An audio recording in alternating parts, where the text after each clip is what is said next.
On va regarder Mathilde Panot dans l'émission de Bruce Toussaint sur TF1 le matin. Au chapitre social, il y a également cette grève à la SNCF qui est annoncée à l'occasion des ponts du 8 mai. Fabien Villedieu de Sudrail dit que ce sera une semaine noire. Yes, let's go. La grève, ça fait longtemps. Ce dont la France a besoin, c'est d'une bonne vieille grève. Ça fait longtemps que je me suis pas fait gazer par des CRS, ça me manque un peu. Les usagers vont être pénalisés. Est-ce qu'ils le méritent? Moi, je veux dire merci aux cheminots. Pourquoi Oui. merci? Parce qu'ils se battent non seulement pour le service public, mais aussi Pourquoi merci? Ils prennent la France en otage? Comment vous disiez ça, Mathilde Panot? Soutenir la CGT cheminot, c'est soutenir le terrorisme.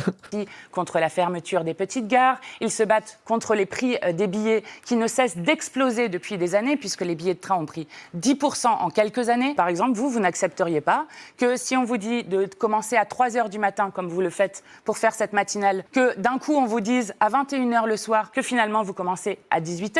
Vous comprenez que pour l'organisation d'une vie personnelle, c'est Est-ce insupportable. que ça justifie une semaine noire comme elle se Je profile? vais vous dire. Mais oui, mais c'est les cheminots. Sans les cheminots, il n'y a pas de train. Si les cheminots, ils décident, en tant que travailleurs qui font tourner le truc, de faire une action, ils font ce qu'ils veulent. C'est pas des esclaves, c'est des travailleurs organisés en syndicats. La direction de la SNCF, c'est sa responsabilité maintenant, doit écouter et répondre aux revendications des grévistes, encore une fois, qui soutiennent le service public. Ok, bah oui, elle a raison. De toute façon, en vrai, ça, même d'un point de vue de droite libérale, normalement, ce qui se passe au sein d'une entreprise, c'est le résultat d'un rapport de force entre les salariés et l'employeur. Ne serait-ce que le salaire. Le salaire est une négociation entre un employé et un employeur, les deux maîtres de la situation qui négocient dans leur intérêt commun un salaire qui leur convient. Dans la théorie libérale, c'est censé être le cas. Donc ces libéraux qui sont en mode genre, quoi? Ces employés, ces travailleurs d'une entreprise font valoir leurs droits et essayent de négocier dans le rapport de force avec le patron? C'est pas normal? Ben si, c'est normal. C'est même d'un point de vue libéral, c'est normal. Ou alors vous êtes des putains de fascistes et vous trouvez qu'il ne doit pas y avoir de syndicat. Et que les travailleurs devraient être plutôt des esclaves finalement. Peut-être, mais à ce moment-là, assumez